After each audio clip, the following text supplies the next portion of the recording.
Times network ద్వారా గుర్తించబడ్డ India's #1 varicose veins hospital Avis ని సంప్రదించండి. ప్రస్తుతం మనతో పాటు మెదక్ ఎంపీ రఘునందన్ గారు ఉన్నారు. ఒక్కసారి ఆయనతో మాట్లాడదాం. సార్ నమస్తే అండి.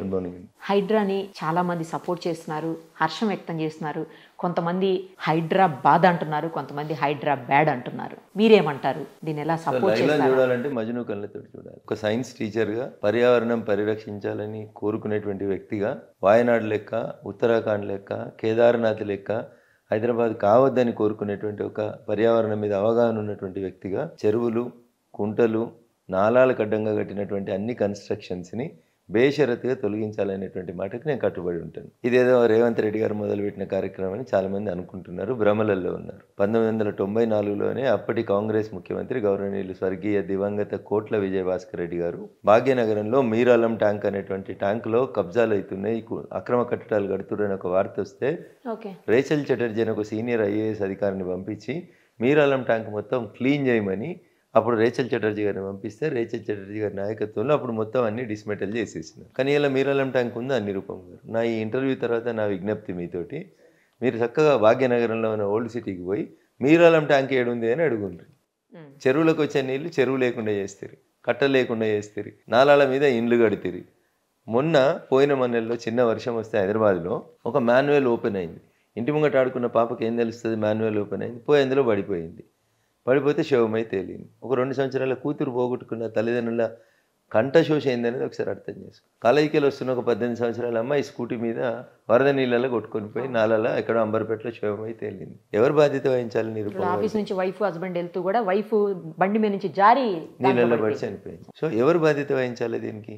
దీని పేరు భాగ్యనగరం, విశ్వనగరం, సైబర్ సిటీ. ప్రపంచ చిత్రపటంలో భాగ్యనగరానికి ఒక గుర్తింపు, గౌరవం వచ్చినటువంటి పట్టణం. ఇక్కడ మాన్యువల్ ఓపెన్ అయ్యి 2 సంవత్సరాల పాప అందులో పడిందనే అంతర్జాతీయ మీడియా ఏదైనా వార్త రాస్తే మన పరువు ప్రతిష్టలు ఏమైతాయి? ఇవన్నీ ఎందుకు? ఒక 1 మంత్ మేము పార్లమెంట్ నడుస్తున్నప్పుడు చూసినాం. కేరళలో వయనాడ్ అనేటువంటి ఒక ప్రాంతం అనేక కమిటీలు హెచ్చరించినప్పటికీ కూడా అక్కడ ఇల్లీగల్ కన్స్ట్రక్షన్ చేసి నాలాల గడ్డం, నీళ్ళ గడ్డం, చెరువుల గడ్డం, కుంటల గడ్డం పెడితే ప్రకృతికి ప్రకోపం వస్తే ఎవరు ఆపుతారు తెలియదండి. ఆ నీటి ప్రవాహానికి ఎంతమంది బలైనరు? అందరం చూస్తుండగా ల్యాండ్ స్లైడ్స్ వచ్చి 500-600 మంది చనిపోయినరని, వందలాది మంది నిరాశ్రయులైనరని, వేలాది మంది కష్టకాలంలో ఉన్నారని చూసినాం. నేనేమంటాను, ఎకలాజికల్ ఇంబ్యాలెన్స్ జరగొద్దు.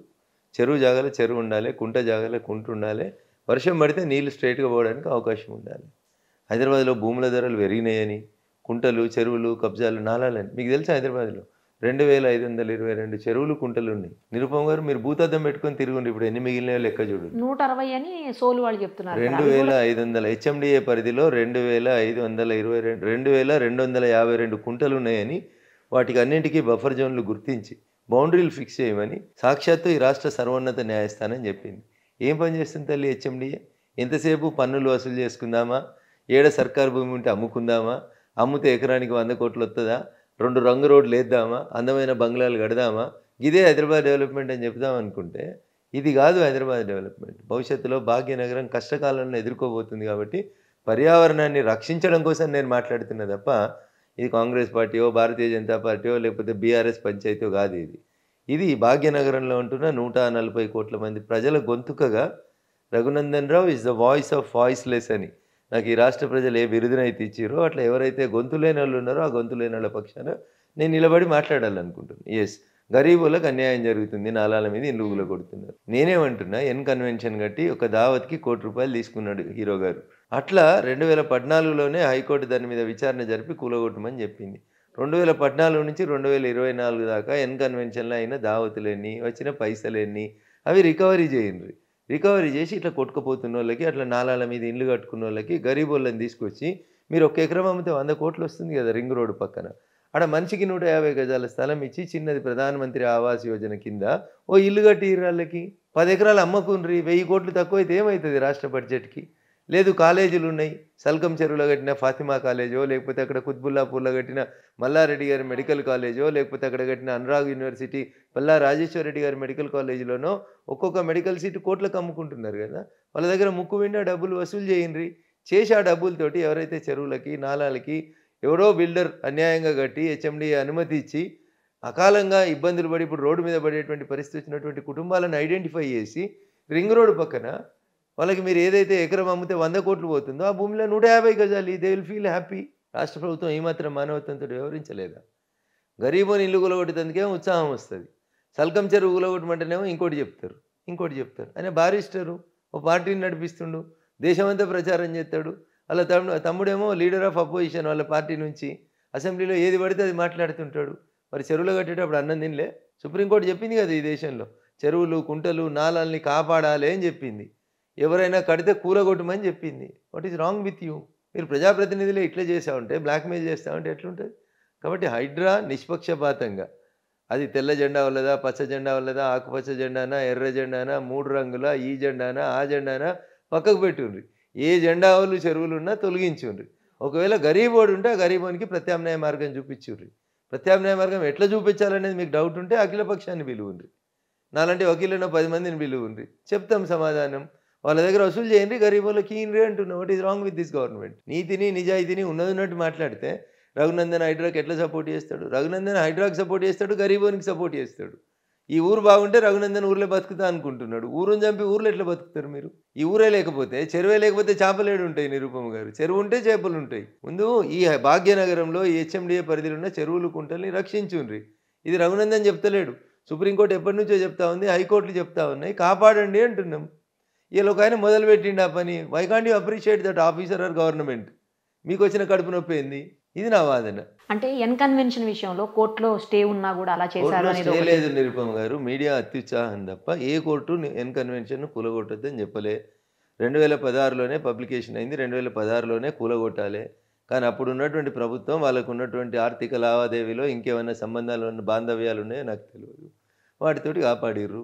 వాళ్ళ కోడల్ని తెచ్చి బ్రాండ్ అంబాసిడర్ అన్నారు చేనేతకి. ఎన్నడూ చేనేత గట్టని అమ్మాయిని తీసుకొచ్చి, చేనేత ఎట్లుంటుందో తెలియని అమ్మాయిని తీసుకొచ్చి బ్రాండ్ అంబాసిడర్ చేసిర్రు.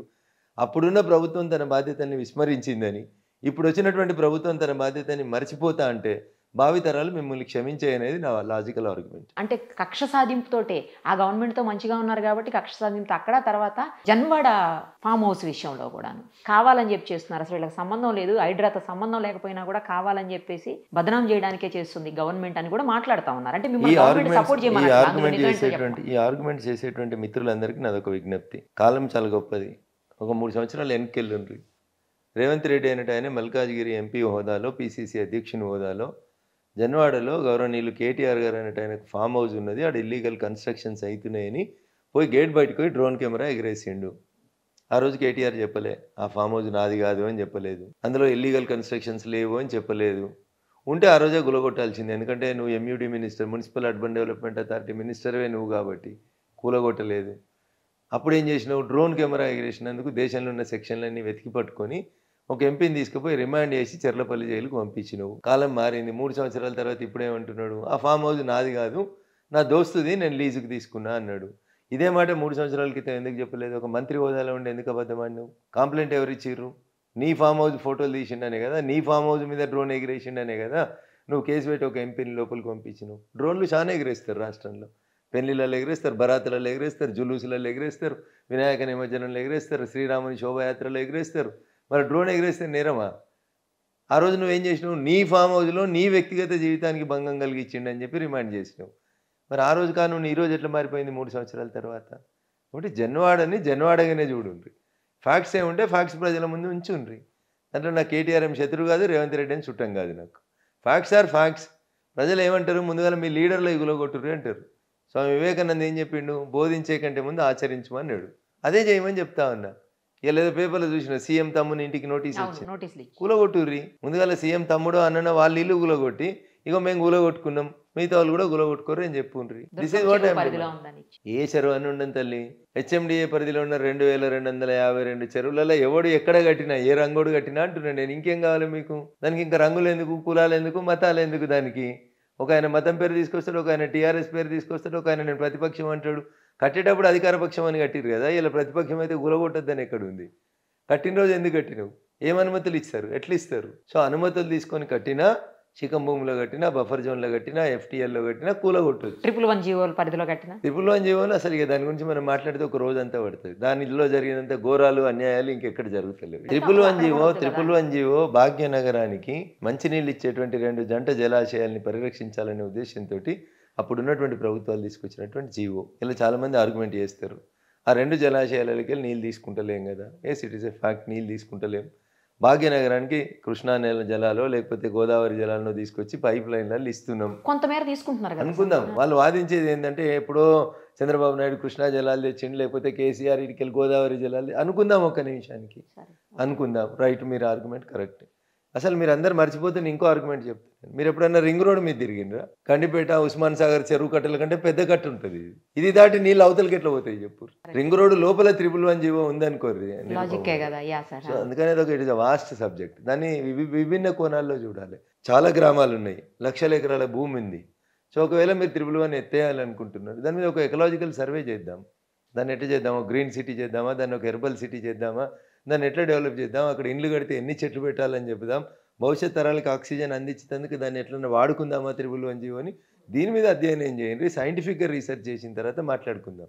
కానీ యాజ్ ఇట్ ఈస్గా ఎగ్జిస్టెన్స్ 111 జీవో ఏం చెప్తుందంటే, మీకు 1000 గజాల స్థలం ఉంటే దాంట్లో 10% మాత్రమే మీరు కన్స్ట్రక్షన్ చేయాలి, 100 గజాలలో మాత్రమే కన్స్ట్రక్షన్ చేయాలి, మిగతాదంతా వదిలేయాలా సార్? ఓపెన్ ఏరియా ఉంచాలి. మీ ఇంట్లోంచి సీవరేజ్ బయటికి పోవద్దు, మీరే సీవరేజ్ శుద్ధి చేయాలి, పర్యావరణాన్ని పరిరక్షించాలి, మురుగునీరు, ఇంటి నీరు, చెత్త నీరు ఇంటి బయటికి పంపొద్దు.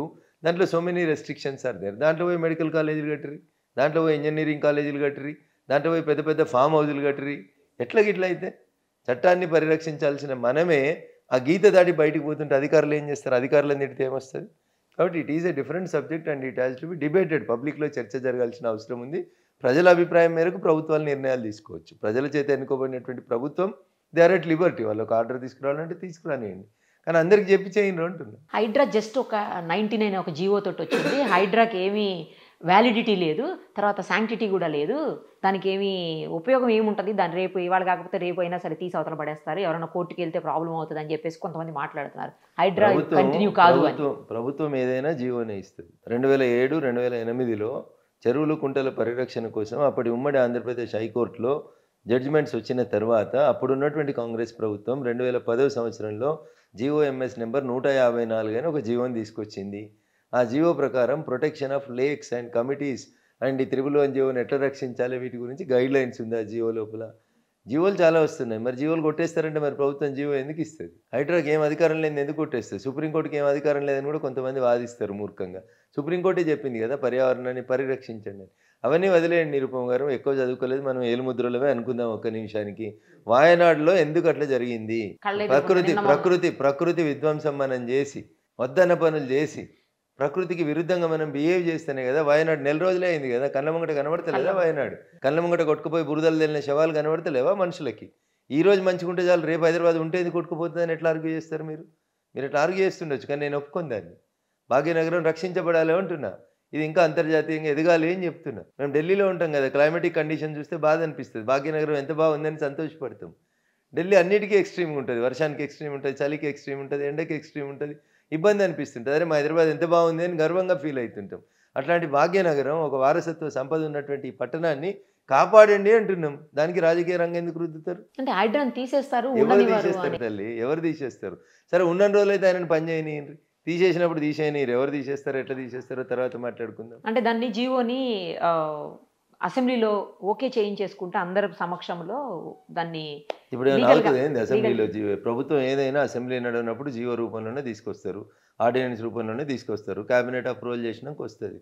సో ఈ కోడిగుడ్డు మీద ఈకలు వీకేటువంటి పెద్ద మనుషులందరికీ సల్కం చెరువులో ఫాతిమా కాలేజీ కట్టిన రోజు కళ్ళు ఎడబోయినాయి అని అడుగుండ్రి. లేకపోతే కుత్బులాపూర్లో చెరువు పక్కన చెరువుని కుంటని కబ్జా చేస్తూ మల్లారెడ్డి మెడికల్ కాలేజ్ కడుతూ కోట్లాది రూపాయలు సంపాదించినప్పుడు మీ కళ్ళల్లో ఏం పోసుకుర్రు అని అడుగుండ్రి. గమడకపోతే ఎట్లా? దుండిగల్లో మర్రి రాజశేఖర రెడ్డి వేరు, మల్లారెడ్డి వేరు కాదు, ఇద్దరు ఒకటే కుటుంబం కాదు. ఈ ఇంట్లోకి వెళ్ళి ఆడబిడ్డ, ఆ ఇంట్లోకి పోయింది, ఆ ఇంట్లోకి ఆడబిడ్డ. చెరువు వేరు, అక్కడ చెరువు వేరు. ఏ చెరువు అయినా నేను ఏమంటున్నాను నిరుపమ గారు, నాకు ఆ 2252 చెరువుల పేర్లు తెలివే కానీ ఆక్రమణలకు గురైనైతే తెలుసు. ఆక్రమణలు తొలగించాలనే మాటకు రఘునందన్ కట్టుబడి ఉంటాడు. సుమన్ టీవీలో మీ పర్సనల్ అండ్ బిజినెస్ ప్రమోషన్స్ కోసం కింది నెంబర్కి కాంటాక్ట్ చేయండి.